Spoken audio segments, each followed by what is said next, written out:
தமிழக மக்களுக்கு வணக்கம். இன்னைக்கு நான் இந்த கிளாஸும் இந்த கோட்டும் போட்டிருக்கேன்னா ஏதோ கோமாளித்தனமா ஏதோ பேச போறேன்னு அர்த்தம். இது எல்லாமே முழுக்க முழுக்க பார்த்தீங்கன்னா எனக்கு உருவாகக்கூடிய ஒரு டவுட்டு. சரிங்களா, நான் பேச போற அனைத்துமே எனக்கு உருவாக போற ஒரு டவுட்டு. இதுதான் இப்படி நடக்குது அப்படின்னு நான் சொல்ல வர போறதே கிடையாது. என்னுடைய டவுட்டை என்ன பண்ணுங்கன்னா, கொஞ்சம் எனக்கு அரசியல் தெரிஞ்ச பல பேர் பலவிதமான எக்ஸ்பீரியன்ஸ்ல இருப்பீங்க. கொஞ்சம் எனக்கு அந்த கமெண்ட்ஸ் என்ன பண்ணுங்க, கொஞ்சம் கிளியர் பண்ணுங்க. அது எனக்கும் உதவியா இருக்கும், என்ன மாதிரி பல பேருக்கும் என்ன இருக்கும் உதவியா இருக்கும். என்னன்னா, நம்மளுடைய எதிர்கட்சி தலைவர் உதயநிதி அண்ணன் அவர்கள் வந்து சனாதன தர்ம ஒழிப்பு அப்படின்னு சொல்லுவாரு. அதற்கு நம்மளுடைய முதலமைச்சர் அண்ணன் விஜய் அவர்கள் சொல்லுவாரு அப்படின்பாரு. அப்ப இங்க சனாதன தர்மம்னா என்ன அப்படின்ற விஷயத்த நம்ம என்ன பண்ணணும், இங்க நம்ம பார்க்கணும். சனாதன தர்மா அப்படின்னா உதயநிதி அண்ணன் எதை மென்ஷன் பண்றாருன்னா, மக்களை பிரிவினைக்கு உண்டாக்கக்கூடிய எல்லாமே சனாதன தர்மம், அதை நம்ம ஒழிக்கணும் அப்படின்றாரு. சரி, இப்ப அண்ணன் சொல்ற மாதிரியே நம்ம எடுத்துட்டு வருவோம். அண்ணன் சொல்ற மாதிரி எடுத்துட்டு வந்தா மக்கள் கிட்ட அந்த அளவுக்கு எந்த விதமான எதிர்ப்பும் இல்லையே, யாரும் ஜாதி பார்த்து பழகலையே. இப்ப இருக்கிற காலத்துல எல்லாமே இன்டர்காஸ்ட் மேரேஜ் பண்றாங்க. ஒரு நண்பரா இருந்தா கூட ஜாதி பார்த்து யாரும் பேசுறது இல்லை. அப்ப இங்க மக்கள் மத்தியில சனாதானம் என்ன ஆயிடுச்சு, குறைஞ்சுக்கிட்டு தான் வருது. கரெக்டுங்களா? எங்க சனாதானம் இப்போதைக்கு இருக்குது, அண்ணன் உதயநிதி அண்ணன் சொன்னது அதை எடுத்துக்கிட்டோம்னா எங்க சனாதானம் அதிகமா இருக்குது, கட்சியில் அதிகமா இருக்குது. உங்க ஜாதி பார்த்து என்ன பண்றீங்க, வேட்பாளர்களை நிறுத்துறீங்க, ஜாதி பார்த்து அதிகாரிகளை நியமிக்கிறீங்க, ஸ்கூல்ல ஜாதி கேட்குறீங்க. அப்ப சனாதானம் தர்ம ஒழிப்பு எங்க இருக்கணும்னா முதல்ல இங்கதான் இருக்கணும். வேட்பாளர்கள் அனைவருமே பார்த்தீங்கன்னா ஜாதியின் அடிப்படையில் இல்லாம அவர்களுடைய திறமையின் அடிப்படையில் இருக்கணும். அதே மாதிரி அரசினுடைய அதிகாரிகள் அனைவருமே திறமையினுடைய அடிப்படையில் இருக்கணும். ஸ்கூல்ல ஜாதிகளே நம்ம கேட்கக்கூடாது அப்படின்னு உங்களுடைய இதற்கு முன்னால் ஆண்ட நீங்கள் என்ன பண்ணிருக்கணும், இதை பண்ணிருக்கணும். இதுக்கு பேர் தான் சனாதன தர்ம ஒழிப்பு. அப்ப சனாதானம்னா என்ன, சனாதன தர்மா அப்படின்னா என்ன? அப்ப கூகுள்ல நம்ம படிக்கும்போது பாத்தீங்கன்னா எட்டர்னல் டைம்லெஸ் சொல்லுது.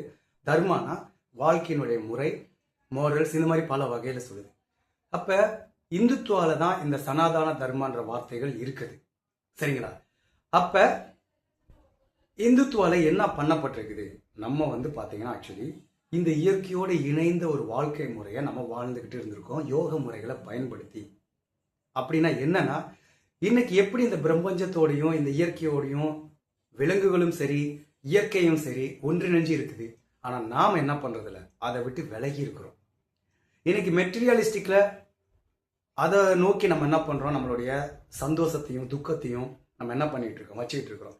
இப்படி வாழ்ந்தா சந்தோஷம், இப்படி வாழ்ந்தா துக்கம், இப்படி ட்ரெஸ் பண்ணா நீட்டா இருக்கிறோம், இப்படி ட்ரெஸ் பண்ணா அந்த அளவுக்கு இல்லை அப்படின்னு பல வகையான ஒரு விஷயத்தை நம்ம இன்னைக்கு பல பிலீவ் சிஸ்டத்தினால என்ன பண்ணிருக்கோம்னா மாற்றப்பட்டிருக்கிறோம். அப்ப இந்த இடத்துல சனாதன தர்மா ஒழிப்புனா என்ன? இப்படிப்பட்ட ஒரு மேம்படுத்தப்பட்ட ஒரு இந்துத்துவா, அதாவது யோக முறைகளை பயன்படுத்தி அந்த யோக முறைகளின் மூலம் இந்த பிரபஞ்சத்தோடு ஒன்றிணைஞ்சு நாம வாழக்கூடிய இந்த ஒரு அற்புதமான விஷயத்துல இருந்து நம்ம என்ன பண்றாங்கன்னா ஒரு பிலீவ் சிஸ்டத்துக்குள்ள கொண்டு வர்றாங்க. அந்த பிலீவ் சிஸ்டத்து மூலமா நம்மளுடைய யோக முறைகளும் சரி உண்மையான இந்துத்துவா என்ன பண்ணப்படுகிறதுனா அழிக்கப்பட்டு கொண்டிருக்கிறது அப்படின்ற ஒரு டவுட் எனக்கு இருக்குது. இது உண்மையா? சரிங்களா?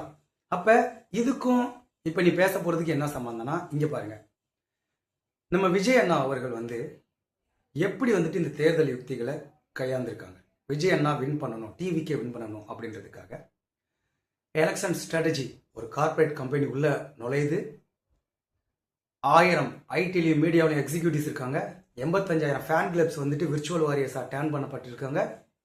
ஒரு நாளைக்கு 120 150 ஷார்ட்ஸ் வந்துட்டு கிரியேட் பண்ணணும். அது எமோஷனலா இருக்கணும். இவர் தான் பெஸ்ட் லீடரா இருக்கணும். மற்ற கட்சியும் என்ன பண்ணணும், ட்ரோல் பண்ணணும்.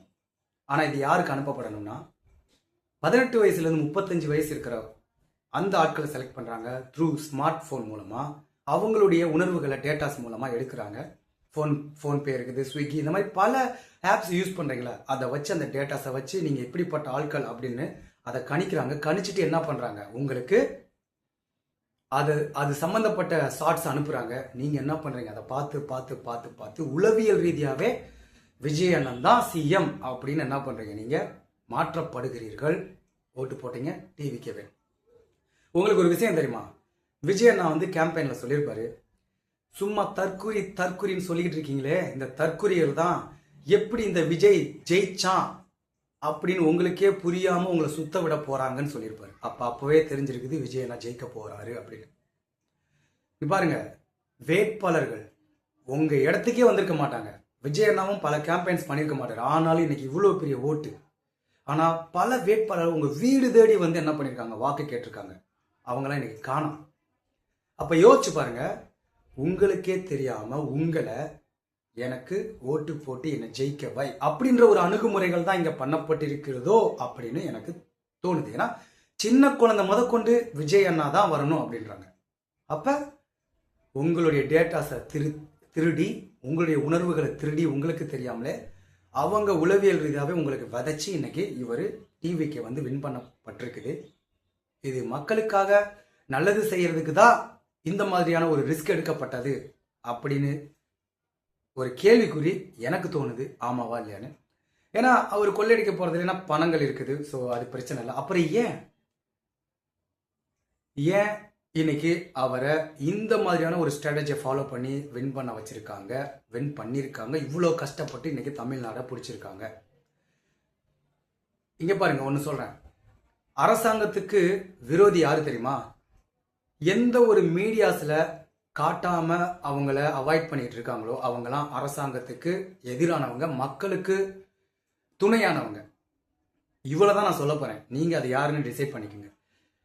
இன்னைக்கு மீடியாஸ் ஒருத்தவங்களை காட்டுறதுக்கு அரசாங்கம் அனுமதிக்குதுன்னா அவங்க அரசாங்கத்தினுடைய நண்பர்கள் தான் அப்படின்ற டவுட்லாம் எனக்கு இருக்குது. அதனால நீங்க எனக்கு சொல்லுங்க. ஸோ இப்போ விஜயனோட ட்ரெஸ் கோடு கூட பார்த்தீங்கன்னா எப்படி எனக்கு தோணுதுன்னா, ஒரு கார்பரேட் பாலிடிக்ஸ், ஒரு கிறிஸ்டியன் மிஷினரி பாலிடிக்ஸ் உள்ள நுழைய போதோ.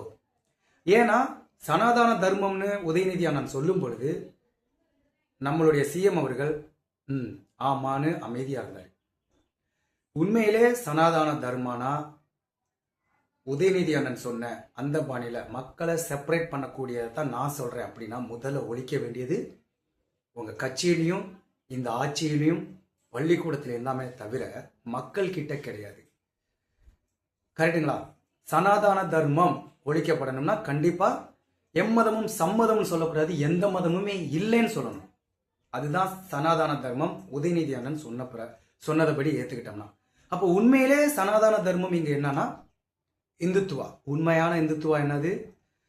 யோக முறைகளை உங்களுடைய வாழ்க்கையை கற்றுக்கொண்டு இந்த பிரபஞ்சத்தோட இணைஞ்சு உண்மையான சந்தோஷத்தை நீங்க அடைஞ்சு அதுக்கப்புறம் உங்க வாழ்க்கையை நீங்க வாழும்போது உங்களுக்கு அது வேற வகையான ஒரு உணர்வை கொடுக்கும். அப்ப அந்த உணர்வு இங்க தடுக்கப்படுகிறது. அதற்கு பதிலாக ஒரு பிலீவ் சிஸ்டம் கிரியேட் பண்ணப்படுகிறது. என்னன்னா, இப்ப பாத்தீங்கன்னா சும்மா ஒரு எக்ஸாம்பிள், ஒரு கிறிஸ்டியன் ஸ்கூலோ, முஸ்லீம் ஸ்கூலோ, இந்து ஸ்கூலோ, ஏதோ ஒரு ஸ்கூல்ல எல்லாமே பாத்தீங்கன்னா, கடவுளே நான் நல்லா வாழணும், நான் நல்ல கைகால் சுகத்தை இருக்கணும், நான் இப்படி வாழணும், அப்படி வாழணும், கார் வாங்கணும், பணக்காரனா. ஸோ இந்த மாதிரி மெட்டீரியலிஸ்டிக் ஓரியன்டா உங்களை என்ன பண்றாங்கன்னா வச்சுட்டாங்க. இப்ப சிம்பிளா சொல்லி முடிச்சிடுறேன்.